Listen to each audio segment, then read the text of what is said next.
Alright. Watch a little bit of this here. See what they got to say. Sometimes it's good, sometimes it ain't so good. Bowers went to the Tree of Life Synagogue in October 2018 because he knew services were being held, according to federal prosecutors. He didn't come to worship, he came to kill. Describing to the court with minute-by-minute detail how the gunman, armed with 3 handguns and an AR-15, turned the temple into a hunting ground. Bowers killed 11 people and injured 6, including 4 police officers. The government is seeking the death penalty. Among those killed, Bernice and Sylvan Simon, who were married in that same synagogue 62 years before. According to witness testimony, Bowers told police, "All Jews need to die." Rabbi Jeffrey Myers described the scene days after the shooting. I heard gunshots, I heard screaming. I could tell that the shooting was going on in my chapel and my congregants were being mowed down.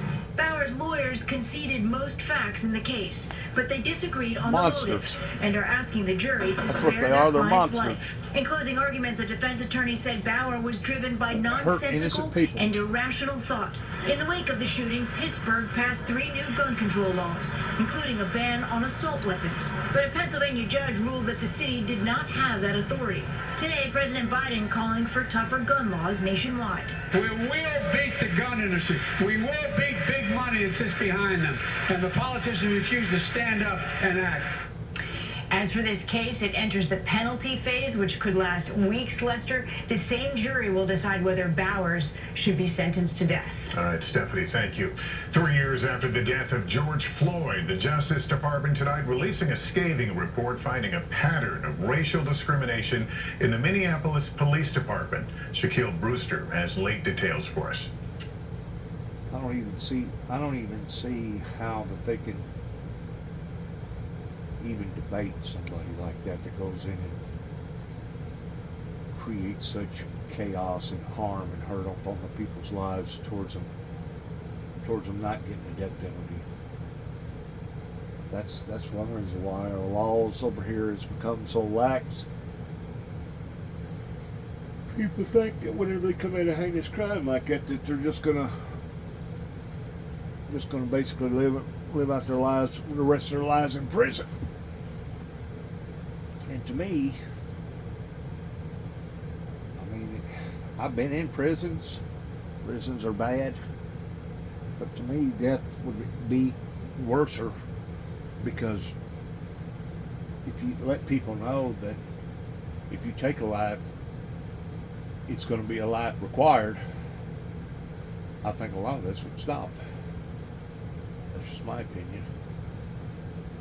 Tonight, a blistering Justice Department report delivering a second sweeping condemnation of the Minneapolis Police Department.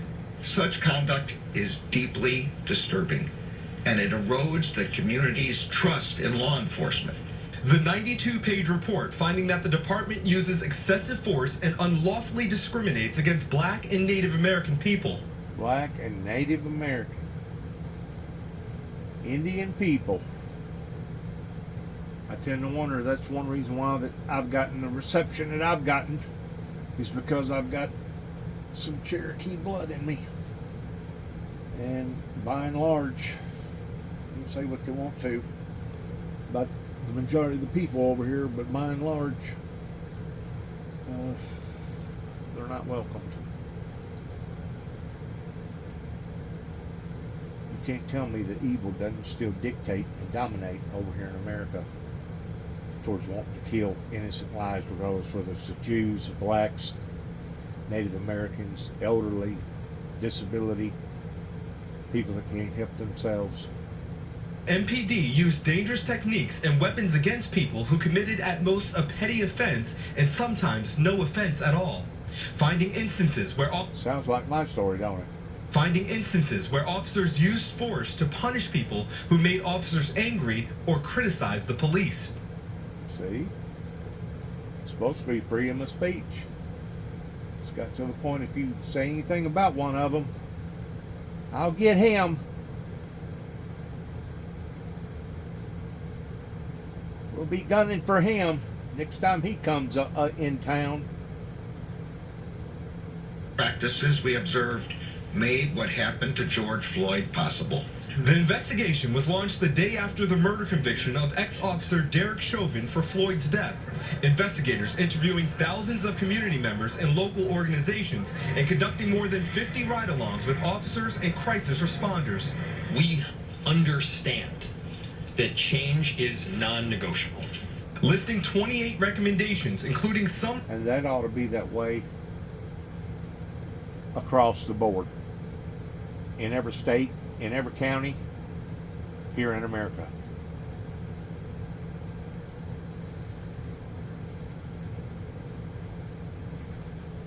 Some reforms officials say are already underway. Now the police department will likely be placed under a consent decree, a legal agreement between the federal government and city to enforce changes, as some community members say they are coming too late. Why does it take the DOJ pulling up with a consent decree for people to say something? Why? And tonight, the Minneapolis police chief acknowledging the pain, anger, and frustration in the community, vowing more transparency and promising real change. Lester? Shaq Brewster tonight, thank you. Now to our broadcast exclusive with the widow of slain Washington Post journalist Jamal Khashoggi, weighing in on the deal between the PGA Tour and Saudi-backed LIV This is very sad. Please listen. Golf, and what she says led to her husband's killing. Here's CNBC's Eamon Javers. I can be Basically, artificial intelligence. Listen to her, what she's got to say. I've been listening to part of it.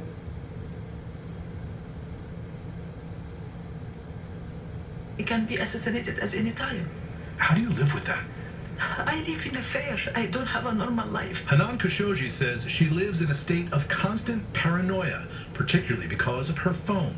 But we cannot get rid of it because the modern life, you cannot just leave your mobile phone and live without it, actually. But it's a paranoid way to go through your life. It is. It absolutely is. Especially for a woman whose husband was so brutally murdered. A U.S. intelligence report found that Saudi Crown Prince Mohammed bin Salman personally approved the killing and gruesome dismemberment of journalist Jamal Khashoggi. Just like they personally masterminded 9/11.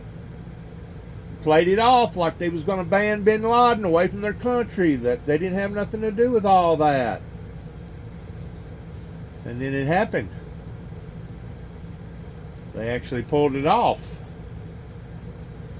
And they was over here at the time, and they requested a special presidential pardon to leave the United States and go back home during the time that everybody was in total chaos over here. Them people right there need to go to hell. They don't need to go to jail.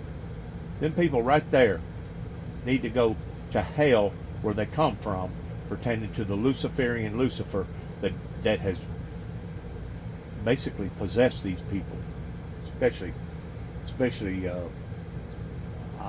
leave it at 2018, that.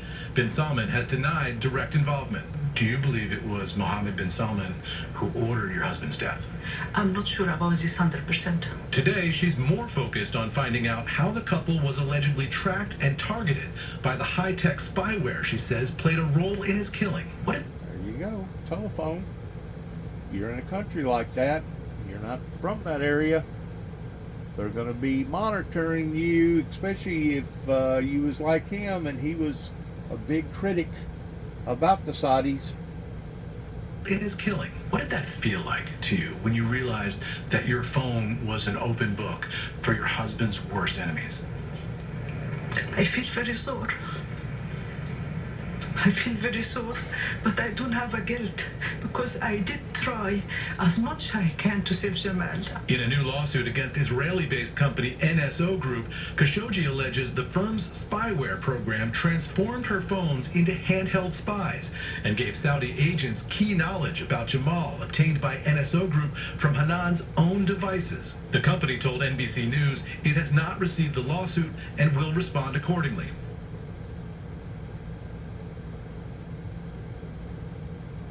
People dying for no reason, just because of evil. Blames Saudi agents for her husband's death. She says the joint venture between the PGA Tour and Saudi-backed LIV Golf, which has been criticized in the U.S., doesn't bother her. I would like Saudi Arabia not to be abandoned, not to be a pariah country. You're okay with the golf deal? Generally speaking, regarding sport, she must really feel fear for her life, for her to get up there and blab off all that stuff about buttering up to the Saudis. She must really, really have a lot of fear. I don't want Saudi Arabia to suffer. She is seeking asylum in the U.S. for her own safety, but also pushing to ensure others aren't spied on the way she says she was. For NBC News, Eamon Javers, Washington. Tonight we remember a whistleblower who made history. Daniel. Now this here's an interesting story that whenever I heard it, like I said, I've heard part of this. It really reminded me of me. Basically blowing the whistle pertaining to some dirt on the United States government. Please listen. Daniel Ellsberg, who leaked the Pentagon Papers exposing the raw truth about the Vietnam War, died today at age 92. Here's Andrea Mitchell. Tonight, tributes rolling in for Daniel Ellsberg, the largely unknown Pentagon analyst during the Vietnam War, later labeled the most dangerous man in America by Secretary of State Henry Kissinger.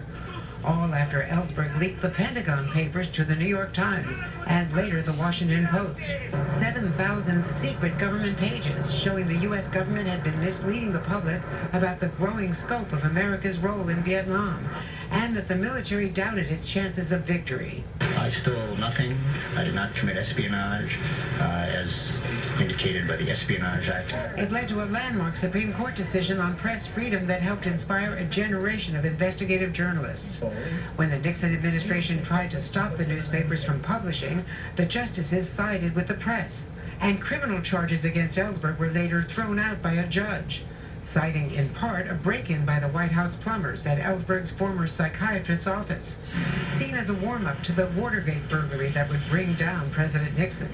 We interviewed Ellsberg just 2 months ago after he announced his pancreatic cancer diagnosis. What you want your legacy to be, because you're thinking about that clearly.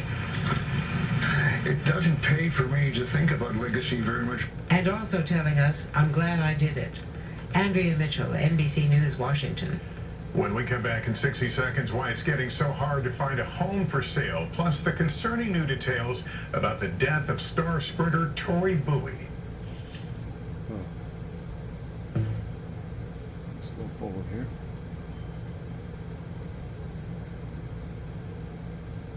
Invariably come from you.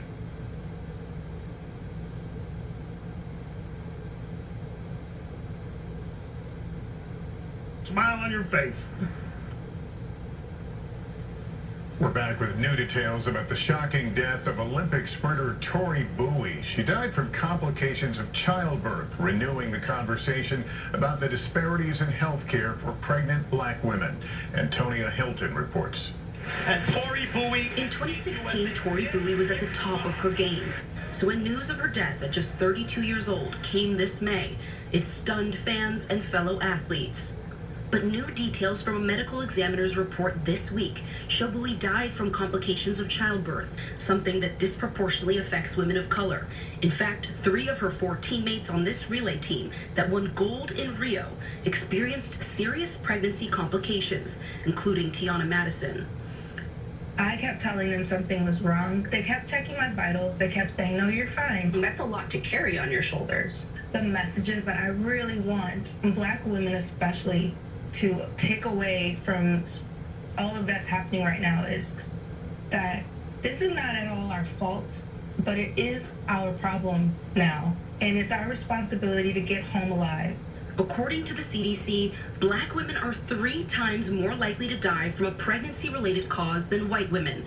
Experts point to disparities in healthcare, underlying conditions, and racism in the medical field. Another member of that relay team, Allison Felix, had severe preeclampsia during her pregnancy with her daughter, Cammie, who was born at just 32 weeks. You go through a real-life experience and you are just grateful for your life.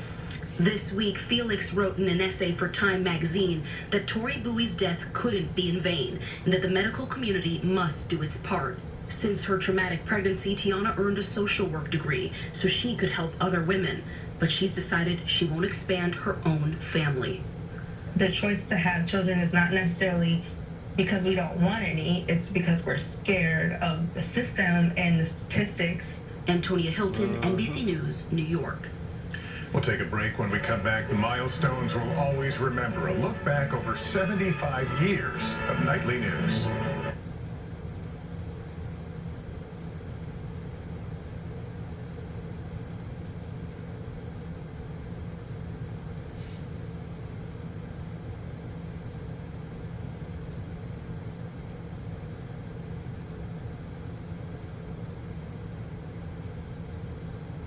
For former Murray State Racers star John Moran.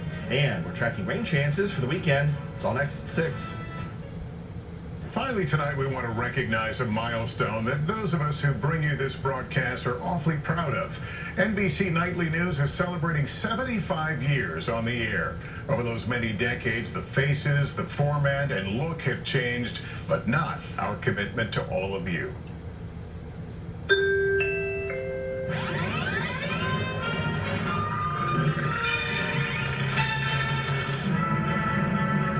News Caravan presents Today's News Today. Ladies and gentlemen, a good evening to you. Today, Dwight D. Eisenhower of Kansas took over the presidency from Harry S. Truman of Missouri. Chet Huntley, NBC News, New York. And David Brinkley, NBC News, Washington. And this is NBC News. Good evening. The essential facts are these. President Kennedy was murdered in Dallas, Texas. Here is a picture of the swearing in of the 36th President of the United States, Lyndon Baines Johnson.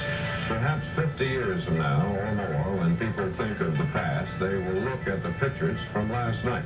There were 2 presidents in the White House today. Richard Nixon on his way out, and our new president, Gerald Ford, on his way in. Live from the Berlin Wall on the most historic night in this wall's history. America has been attacked, and it has been changed. This is the first great test of the new century for this nation.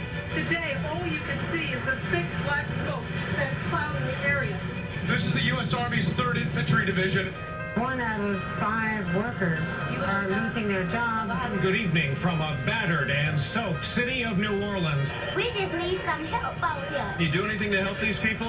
We have people coming to help.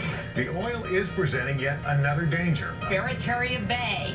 Its waters are vital to Louisiana's seafood industry. A truly striking new look at Sandy's devastation. The hardest hit area continues to be the shoreline of New Jersey. So many people depend on this boardwalk. It's a dangerous canyon right now. We lost another soldier. The last bastion of the Islamic State tonight is on fire. How many shooting scenes do you think you've been to? Since I started this, about 1,000. At nearly 2 years old, Mariani has already witnessed so much death. The power is now out. We were outside for a little bit. Know that we're safe, but we're going to have to sign off. And that's Nightly News for this evening. Glad we could get together. Thank you for the privilege of your time. Of course, we hope to see you back here tomorrow night. Good night, David. Good night, Chet. For all of us here at NBC News. Thank you for watching, everyone. I'm Lester Holt. Please take care of yourself and each other. Good night.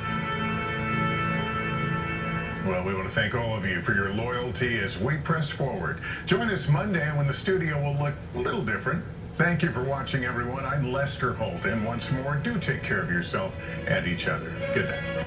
New backdrop. That meeting. Now, I have absolutely no evidence, let me be clear, that Donald has in fact sold or attempted to sell our national secrets. But his history of behavior says we should be suspicious that that's the case and be concerned about it, Joy. Just to clarify this, the stuff he had was information concerning the defense and weapons capabilities of the U.S. and foreign countries, U.S. nuclear programs, potential vulnerabilities of the United States and its allies to military attack, and plans for possible retaliation in case of a foreign attack. To that, he said, I don't want anybody looking through my boxes. I really don't. I really don't want you looking through my boxes, mine. And treated them the way he treats everything. Let me just play a little sound mashup of the way Donald Trump talks about things and people. Look at my African American over here. Look at him. Our farmers are going to be so happy. I authorized by military. Kevin McCarthy. Where's Kevin? My generals and my military. Steve, where's my Steve? The bravest guy in the room, Steve Scalise. David, my Kevin, my military, my farmers, my African American, and also my information about our nuclear weapons and vulnerability to military attack. Explain. So, Joy, you and I and most people have a clear line between that's mine and that's yours. Donald doesn't have any such line. He grew up in a household where getting the money, as long as you can get arrested, got the money, didn't matter that you cheated, that you lied, that you broke the law. That was what was your measure of success. That's how you pleased Daddy. And to Donald, he believes, like the French Sun King, that he is the government, and that's absolute nonsense in a democracy. And Donald, remember, claims to be the world's greatest expert on 23 subjects. One of them is a subject that, as you know, I'm regarded worldwide as an expert on tax policy. Donald doesn't know anything about any of these subjects. He doesn't know more about ISIS than the generals. He doesn't know anything about nuclear weapons. So the holding of these documents is tied up with the emotional horrors of his childhood and this need to hang on to things like someone who longs for their pet stuffed rabbit or doll from when they were a child. And at the same time, you know, Donald knows value. Whatever else you think of Donald, he can look at a piece of land and say, oh, I can get value out of that building other people don't see. And those documents, oh my, how much would foreign hostile governments pay just to get a peek at it? And he's also a liar and cheat. But I should note for all of you who followed that story in Miami that he said food for everyone at Versailles. He didn't buy anybody any food. I almost feel like we should tell this story in Smeagol's voice because it is like the story of how Smeagol became Gollum and they're filthy hobbitses. Like I almost expected to start saying that. David K. Johnston, thank you for explaining that for us. Coming up. Woo, Smeagol. The Justice Department shares their findings after a 2-year investigation into the Minneapolis Police Department prompted by the killing of George Floyd. The damning findings are next.